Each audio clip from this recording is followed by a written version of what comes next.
Hello pharmacy student, कैसे हैं आप सब? मज़े में। चलिए, आज का हमारा चैप्टर होने वाला है हॉस्पिटल फार्मेसी का चैप्टर नंबर 5। आज का लेक्चर आपको थोड़ा लंबा होने वाला है, क्योंकि इस लेक्चर में हम पूरे चैप्टर को कवर कर लेंगे। आपको अलग से एक चैप्टर नहीं प्रोवाइड करेंगे, एक लेक्चर नहीं प्रोवाइड करेंगे कि आपको फिर उसमें पढ़ाएं।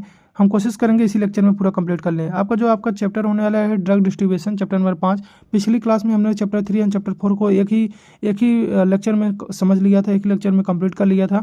चैप्टर 5 क्या है? Drug distribution. ड्रग डिस्ट्रीब्यूशन में हम क्या क्या पढ़ने वाले हैं पहले वो देख लीजिए। पहला, ड्रग डिस्ट्रीब्यूशन इन पेशेंट और आउट पेशेंट। जो हमारे हॉस्पिटल में एडमिट होते हैं उन पेशेंट में कैसे ड्रग डिस्ट्रीब्यूशन होगा, जो बाहर होते हैं उनमें कैसे होगा।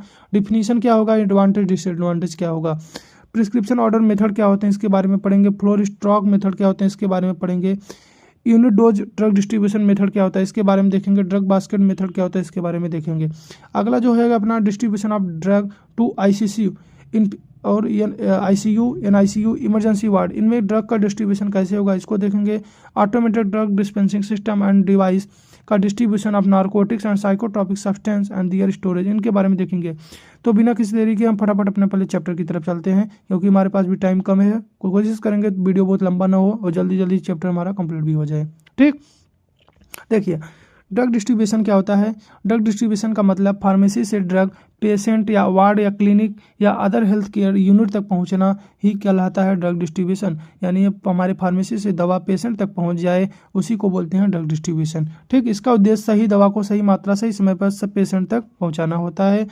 प्रॉपर ड्रग डिस्ट्रीब्यूशन पेशेंट की सेफ्टी, इन्वेंट्री मैनेजमेंट और ट्रीटमेंट इफेक्टिवनेस होता है। यानी जो ट्रीटमेंट हो, जो इलाज होगा वो अच्छे से हो जाएगा, उसको सुनिश्चित करता है अगर हम अच्छे से ड्रग डिस्ट्रीब्यूशन कर रहे हैं। क्लियर? आपको समझ में आ गया होगा ड्रग डिस्ट्रीब्यूशन क्या होता है। ऑब्जेक्टिव की बात करें, उद्देश्य की बात करें, तो उद्देश्य साफ है कि पेशेंट जो हो उसको सेफ और इफेक्टिव सप्लाई मिले, अच्छी दवा टाइम पे मिले। इन्वेंट्री कंट्रोल हो, जो भी दवा है वो क्या है, ओवर स्टॉकिंग शॉर्टेज से बचे हमारे फार्मेसी में। रिकॉर्ड कीपिंग, उसका रिकॉर्ड रखें, उसको हम बताएं कि कौन सी दवा किस पेशेंट को दिया गया है। पेशेंट कॉम्प्लिकेंस हो, यानी पेशेंट को मेडिकेशन समय पर देने, ट्रीटमेंट एडेरेंस बढ़ती है, उसकी जो बीमारी की जो इलाज है वो बढ़ जाती है, वो अच्छे से उसका ट्रीटमेंट हो जाता है। समझ में आ रहा है आपको? टाइप्स ऑफ ड्रग डिस्ट्रीब्यूशन की बात करें, इनडोर पेशेंट, आउटडोर पेशेंट दो होते हैं। जो हमारे हॉस्पिटल में एडमिट होते हैं उनको बोलते हैं इनडोर पेशेंट। जो बाहर से आते हैं, दिखाते हैं, दवा लेके चले जाते हैं, उसको बोलते हैं आउटडोर पेशेंट। जो हॉस्पिटल हमारे एडमिट हैं उनमें देखो 4 तरीके से ड्रग का डिस्ट्रीब्यूशन हो सकता है। Individual prescription order method, floor stock, unit dose, drug basket. Individual prescription order method आप सब प्राइवेट हॉस्पिटल में देखते होंगे। वहाँ पे क्या आपके पेशेंट के लिए दवा लिखी जाती है और आप जाते हैं फार्मेसी से दवा लेके आते हैं, अपने जहाँ भी आपका पेशेंट एडमिट है आप देते हैं और वो जो नर्स होते हैं वहाँ पे लगाते हैं। अगर हम बात करें तो फ्लोर स्टॉक की बात करें तो फ्लोर स्टॉक देखिए आप गवर्नमेंट में देखने को मिलता होगा आपको। गवर्नमेंट हॉस्पिटल में दवा वहीं पे फ्लोर पे रहता है, वहाँ पे पहुँचाया जाता है, फिर वहीं से सभी लोग लगा देते हैं। ठीक, यूनिट डोज ड्रग डिस्ट्रीब्यूशन मतलब क्या हो, जो बहुत सारे डोज में ना देकर एक सिंगल डोज में दवा को दे दिया जाए, उसे बोलते हैं unit dose drug distribution method. Drug basket, इसमें एक बास्केट के थ्रू क्या करते हैं, दवा को पेशेंट के पास पहुंचाते हैं। ठीक, तो हम एक एक करके इसी को देखने वाले हैं। पहले देखिए individual prescription order method. Individual prescription order method वो प्रणाली है जिसमें प्रत्येक पेशेंट के लिए अलग प्रिस्क्रिप्शन तैयार की जाती है, उसी के अनुसार ड्रग डिस्पेंस की जाती है। हर पेशेंट का अलग प्रिस्क्रिप्शन डॉक्टर लिखता है और उसी के अनुसार उस दवा को वितरण करेंगे। ठीक, यूनिट डोज सिस्टम में बेसिक मेथड माना जाता है। ऑब्जेक्टिव बात करें, पेशेंट सेफ्टी सुनिश्चित करना और मेडिकेशन एरर कम करना। पेशेंट जो हो अच्छे से उसका इलाज हो सके और साथ में उसमें दवाई की जो गलतियां हैं वो कम हो सकें। समझ में आ रहा है?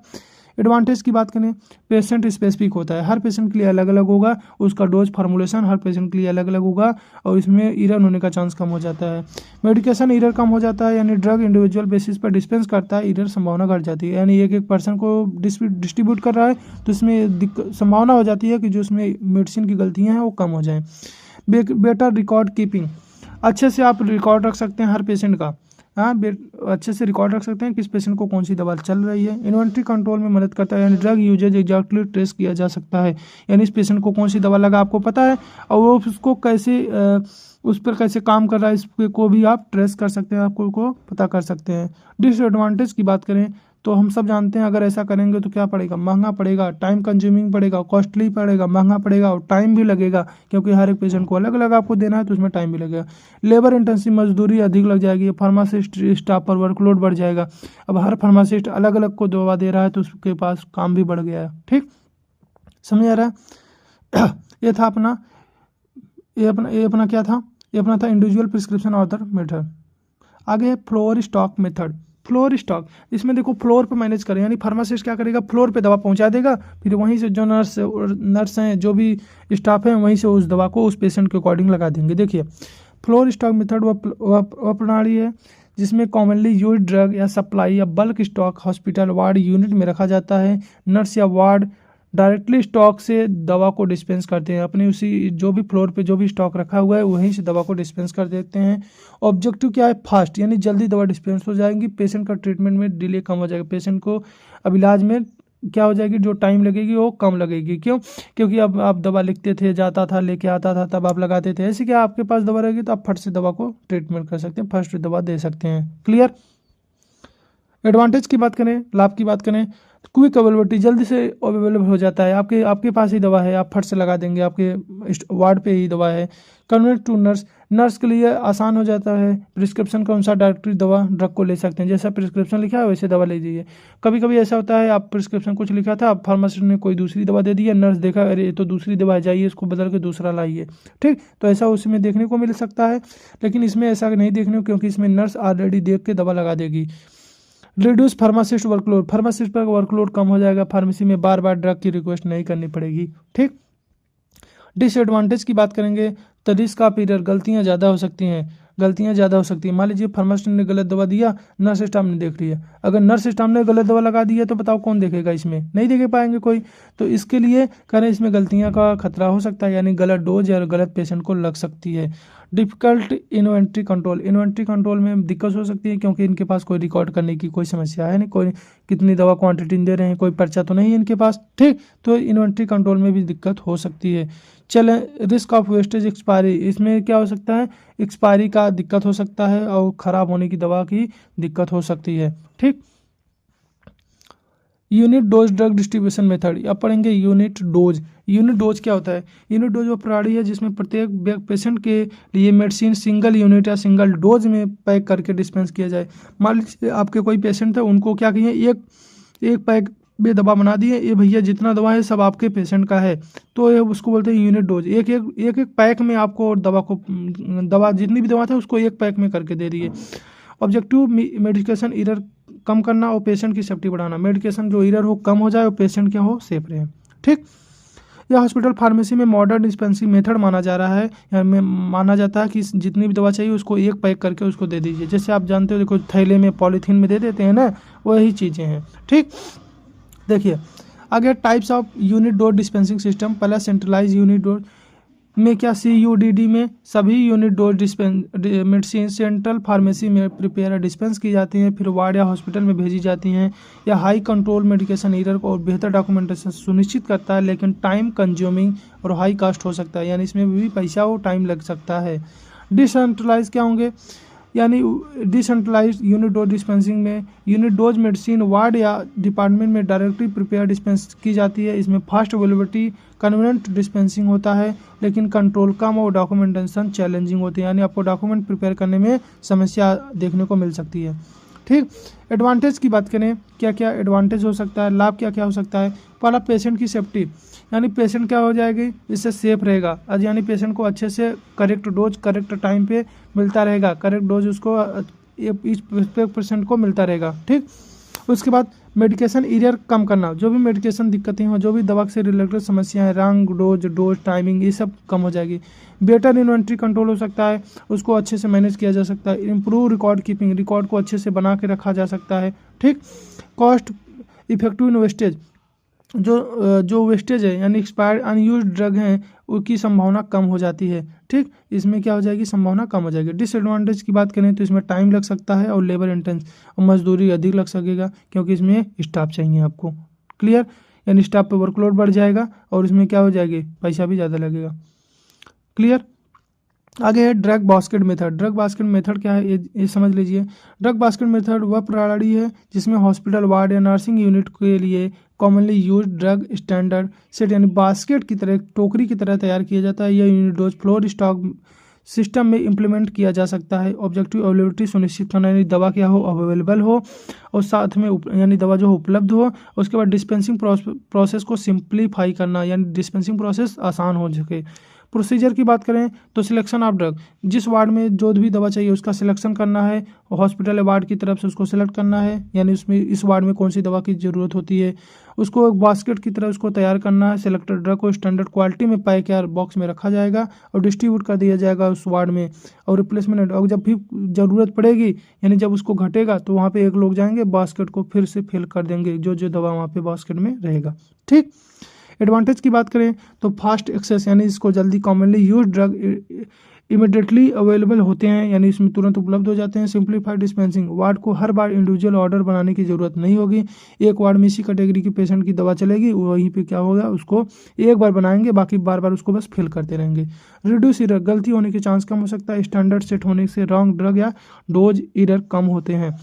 डिसएडवांटेज की बात करें लिमिटेशन की यानी लिमिटेड फ्लेक्सिबिलिटी या rarely use drug separate order करना पड़ता है। मान लीजिए कोई ऐसी दवा है जो कभी कभी यूज हो रहा है, मान लीजिए किसी को बहुत ज़्यादा दर्द हो रहा है तो उसको ट्रेमाडोल मंगाना है तो फिर उसको अलग से मंगाना पड़ेगा। ठीक। स्टॉक कंट्रोल चैलेंजिंग हो सकता है। आप बास्केट को यानी क्या करें उसको आप स्टॉक में बना के रखेंगे, जब भी ख़त्म होने से पहले आप उसको मंगाना पड़ेगा। रिस्क ऑफ वेस्टेज हो सकता है यानी ओवर सप्लाई होने पर एक्सपायर या ख़राब दवा हो सकती है। ठीक। Drug distribution to out patient, जो बाहर के ओपीडी वाले होते हैं, आउट पेशेंट डिपार्टमेंट वाले होते हैं, उनको ड्रग का डिस्ट्रीब्यूशन कैसे किया जाएगा वो देखिए। आउट पेशेंट डिपार्टमेंट जो होंगे, ड्रग डिस्ट्रीब्यूशन वह प्रणाली है जिसमें हॉस्पिटल एडमिट नहीं हुए हैं, हॉस्पिटल में कोई भी पेशेंट जो है एडमिट नहीं हुआ है, पेशेंट को जनरल या इमरजेंसी ट्रीटमेंट के लिए ड्रग प्रोवाइड की जाती है। ऑब्जेक्टिव क्या था, पेशेंट को सही डोज फार्मूलेशन इंस्ट्रक्शन के साथ टाइमली ट्रीटमेंट देना यानी सही डोज सही फार्मूलेशन के साथ दवा को दे देना है। स्टेप्स देखेंगे इसमें कौन कौन से स्टेप होते हैं। पहला क्या है, पेशेंट का रजिस्ट्रेशन, सब जानते हैं। पहले जाएंगे आप पर्चा भरेंगे, पेशेंट का रजिस्ट्रेशन होगा, पेशेंट का वहाँ पे डिटेल्स लिया जाएगा यानी पेशेंट का नाम क्या है, जो भी चीज़ें इन्फॉर्मेशन, उसका उम्र क्या है, ये सब इन्फॉर्मेशन ली जाएगी। उसके बाद उस फॉर्म को हमारे डॉक्टर के पास भेज दिया जाएगा। फिर वो क्या करेगा, डॉक्टर प्रिस्क्रिप्शन करेगा, उस दवा को प्रिस्क्राइब करेगा उस पेशेंट के लिए, उस पेशेंट को चेक करेगा, उसको जो भी दवा चाहिए उस दवा को उस प्रिस्क्रिप्शन पर लिखेगा। फिर प्रिस्क्रिप्शन को फार्मेसी पे आप लेके जाएंगे, फार्मेसी तक जाएगा, उस फार्मेसी पे फार्मेसी जो फार्मासिस्ट होगा उस दवा को निकालेगा और वो आपको क्या करेगा, डिस्पेंस कर देगा और आपको दवा दे देगा। फार्मेसी प्रिस्क्रिप्शन केयरफुली रिव्यू करता है, प्रिस्क्रिप्शन रिकॉर्ड मेंटेन करता है, पेशेंट को रिक्वायर्ड ड्रग और सप्लाई इंस्ट्रक्शन दी जाती है, जो भी अगर कुछ से कोई सावधानी है वो भी इंस्ट्रक्शन आपको दे दी जाएगी।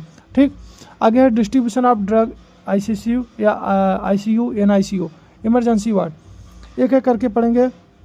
इसमें क्या होता है, दवा का डिस्ट्रीब्यूशन कैसे होता है। देखिए, कुछ स्पेशलाइज्ड हॉस्पिटल यूनिट ऐसे पेशेंट के लिए होते हैं जो सीरियस कंडीशन में क्लोज मॉनिटर एक्सटेंसिव ट्रीटमेंट की आवश्यकता रखते हैं। यूनिट में ड्रग डिस्ट्रीब्यूशन सिस्टम अलग और केयरफुली कंट्रोल होता है। ये इसमें क्या होता है, ड्रग का डिस्ट्रीब्यूशन अलग तरीके से और उसमें केयरफुली ध्यानपूर्वक कंट्रोल किया जाता है। स्पेशलाइज्ड यूनिट कौन कौन से हो सकते हैं, देखिए जैसे स्पेशलाइज्ड यूनिट कौन कौन से हो सकते हैं, जैसे आईसीयू इंटेंसिव केयर यूनिट। ठीक। इंटेंसिव केयर यूनिट, इसमें इल पेशेंट को रखा जाता है जिसमें तुरंत उसको इलाज की ज़रूरत हो, तो उसके कांस्टेंट की ज़रूरत हो, उसको रखा जाता है। ICCU intensive coronary care unit, इसमें हृदय से समस्या जो भी समस्या है, कोरोनरी हृदय से समस्या प्रॉब्लम वाले पेशेंट जैसे heart failure, coronary heart disease वाले पेशेंट को रखा जाता है। एनआईसीयू नियोनेटल या न्यूबॉर्न इंटेंसिव, इसमें जो छोटे बच्चे होते हैं जो पैदा होते हैं उनको रखने का जो होते हैं एनआईसीयू बोलते हैं। ठीक। नियोनेटल इंटेंसिव केयर यूनिट, समझ में आया आपको। आगे है इमरजेंसी वार्ड। इमरजेंसी वार्ड मान लीजिए कोई एक्सीडेंट करके आया है तो ऐसे पेशेंट वाले उसको तुरंत अपॉइंटमेंट की जरूरत नहीं, उसको इमरजेंसी में रखा जाता है। समझ में आ गया आपको। तो आए हैं drug distribution to this department, इनमें कैसे डिपार्टमेंट में ड्रग का डिस्ट्रीब्यूशन होगा। देखिए, इंटेंसिव केयर यूनिट में ड्रग पहले से उपलब्ध रहती है, कुछ सर्टेन ड्रग की लिमिटेड क्वांटिटी ही वार्ड में स्टोर की जाती है। कुछ दवा पहले से इसमें रहेगी क्योंकि ज़रूरत पड़ने पर आपको तुरंत दवा दे दी जाए। ड्रग को सिंगल यूनिट कंटेनर में पैक किया जाता है और आईवी सोल्यूशन और सर्टेन ड्रग के और स्टोरेज के लोकेशन फिक्स्ड होते हैं ताकि क्विक एक्सेस पॉसिबल हो, यानी कोई भी दवा जल्दी से उसको मिल जाए, ठीक, और फिक्स्ड लोकेशन पर रहेंगे। आगे देखिए ऑटोमेटेड ड्रग डिस्पेंसिंग सिस्टम क्या होता है। ऑटोमेटेड ड्रग डिस्पेंसिंग सिस्टम एक आधुनिक प्रणाली है जिसमें कंप्यूटर की यानी मशीन की डिवाइस की मदद से ड्रग का स्टोरेज, डिस्पेंसिंग, रिकॉर्ड कीपिंग रखा जाता है। यह सिस्टम हॉस्पिटल फार्मेसी में specialised unit ICU, NICU, emergency ward में मेडिकेशन एरर कम करने और पेशेंट सेफ्टी बढ़ाने के लिए यूज किया जाता है, ठीक। एक्यूरेसी की बात करें, ऑब्जेक्टिव की बात करें तो एक्यूरेसी हो सकता है, स्पीड जल्दी होगी, इफिकेंसी होगी और इन्वेंट्री कंट्रोल सुनिश्चित हो जाएगा, ठीक। एडवांटेज की इंक्रीज एक्यूरेसी बढ़ जाएगी, यानी मशीन द्वारा डिस्पेंसिंग होगा तो गलत दवा, गलत ड्रग जो हो वो कम हो जाएगी। टाइम सेविंग, टाइम भी कम लगेगा, ठीक। अब भाई मशीन की मदद से जल्दी जल्दी काम हो जाएगा। बेटर इन्वेंट्री कंट्रोल, ड्रग का रियल टाइम ट्रैकिंग और स्टॉक लेवल मॉनिटर होता रहेगा। इम्प्रूव डॉक्यूमेंटेशन क्या होगा, अच्छा होगा, अच्छा देखने को मिलेगा और क्या उसको आसानी से हम पढ़ भी सकेंगे, ठीक। हैंड राइटिंग उसकी ऐसी खराब तो रहेगी नहीं, ठीक। आगे क्या है, रिड्यूस वर्कलोड, फार्मासिस्ट और स्टाफ का मैनुअल लेबर कम हो जाएगा, यानी इसमें क्या हो जाएगा, मैनुअल लेबर जो वर्कलोड था, जो काम करते थे तो पैसा भी कम लगता था, तो उसका काम का बोझ भी कम हो जाएगा तो पैसा भी हमारा कम हो जाएगा, ठीक। पेशेंट की सेफ्टी बढ़ जाएगी, यानी जो भी पेशेंट का उनके इलाज की जो सेफ्टी है वो बढ़ जाएगी। डिसएडवांटेज की बात करें तो इसमें क्या हो जाएगा, पैसा ज़्यादा लगेगा, भाई कंप्यूटर लगवा रहे हो तो पैसा लगेगा, सॉफ्टवेयर चाहिए उसके लिए, टेक्निकल इशू, जो भी कोई मान लीजिए टेक्निकल दिक्कत हो गई तो उससे डिले हो सकता है, ग्लिच हो सकता है, डिस्पेंसिंग डिले हो सकती है, ख़राब हो सकती है। ट्रेनिंग रिक्वायरमेंट, स्टाफ और मशीन को सॉफ्टवेयर को चलाने के लिए स्टाफ को ट्रेनिंग लेना पड़ेगा उस मशीन को सॉफ्टवेयर को चलाने के लिए। Limited flexibility, rare special drug के लिए मैनुअल इंटरेक्शन जरूरी होता है। कुछ ऐसे मान लीजिए रेयर ड्रग या स्पेशल ड्रग है तो उसको मैनुअल आपको देखना पड़ेगा, ठीक। डिवाइस यूज्ड इन ADDS, कुछ डिवाइस होते हैं जैसे automated dispensing cabinet, ward level पर ये काम करता है स्टोरेज और डिस्पेंसिंग में। Unit dose card, simple patient dose dispensing in hospital ward में काम करता है। फार्मेसी रोबोट होता है, सेंट्रल फार्मेसी में ऑटोमेटेड ड्रग पैकेजिंग और डिस्पेंसिंग के लिए काम करता है। बारकोड स्कैनर, ड्रग वेरीफाई और पेशेंट सेफ्टी को सुनिश्चित करने के लिए किया जाता है। Computerised inventory system, real time stock tracking and documentation के लिए यूज किया जाता है। ये देखो ये डिवाइस है, यानी एक प्रकार के क्या है, क्या है, मशीन है जो कि यूज किए जाते हैं ये सब चीज़ों के लिए। Distribution of narcotics and psychotropic substance and storage, ये देखो हम पिछले क्लास में भी पढ़ चुके हैं, फिर से एक बार पढ़ रहे हैं, शॉर्ट में जल्दी पढ़ेंगे। नार्कोटिक्स ड्रग साइकोट्रॉपिक सब्सटेंस वे केमिकल सब्सटेंस जो नर्वस सिस्टम के फंक्शन को अल्टर करते हैं, यानी चेंज कर देते हैं और पेशेंट मूड, परसेप्शन और कॉन्शियसनेस को बदल देते हैं। इन ड्रग को यूज मिसयूज होने का हाई रिस्क होता है, ठीक। इनका उपयोग केवल मेडिकल या साइंटिफिक पर्पज के लिए लाइसेंस अथॉरिटी द्वारा अनुमति मिलने पर ही अलाउड है, या जो लाइसेंस जो मेडिकल वाले हैं अगर उनको लाइसेंस या अथॉरिटी मिलता है तभी वो लोग इसको उगा सकते हैं, कल्टीवेट कर सकते हैं, जो भी चीज़ें हैं। इसको देखो, इसको हम पहले भी पढ़ चुके हैं। NDPS 1985 एक्ट क्या था, cultivation, procession, possession, sale, purchase, trade, use, consumption बिना लाइसेंस इलीगल है। हॉस्पिटल में इन दवाओं का distribution shortage strict lock control के तहत किया जाता है, ठीक। हॉस्पिटल कंट्रोल प्रोसीजर क्या क्या होगा अगर कोई इस दवा के बारे में, इसको दवा को डिस्ट्रीब्यूट करना चाहता है। देखिए, हॉस्पिटल को NDPS एक्ट 1985 के अनुसार लाइसेंस प्राप्त होना चाहिए, उसको लाइसेंस होना चाहिए। केवल अथोराइज्ड फार्मासिस्ट, मेडिकल स्टाफ इन दवा को हैंडल कर सकते हैं, कोई भी फार्मासिस्ट, कोई भी मेडिकल स्टाफ इन दवा को हैंडल नहीं कर सकता, ठीक। आगे क्या है, prescription requirement, narcotic and psychotropic drug के लिए वैलिड प्रिस्क्रिप्शन और डिस्पेंस किए जाते हैं।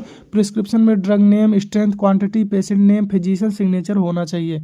स्टोरेज, स्टोर कहाँ के रखेंगे, ड्रग को लॉकेबल, यानी ऐसे स्थान पर रखेंगे जहाँ को हम उसको लॉक कर सकते हैं, सिक्योर कर सकते हैं। कंट्रोल एरिया में रखेंगे, सेपरेट कपबोर्ड या सेफ यूज के लिए। और एक्सेस ऑथोराइज्ड स्टाफ केवल लेगा, यानी कोई भी इसको जाके एक्सेस नहीं कर सकता है, केवल जो ऑथोराइज्ड स्टाफ हैं वही करेंगे। रेगुलर स्टॉक वेरिफिकेशन हो गया, रिकॉर्ड मेंटेन करना जरूरी है कि यहाँ पे कितनी दवा है, कितनी क्वांटिटी में, कहाँ गया, कैसे है, ये सब चीज़ें, ठीक।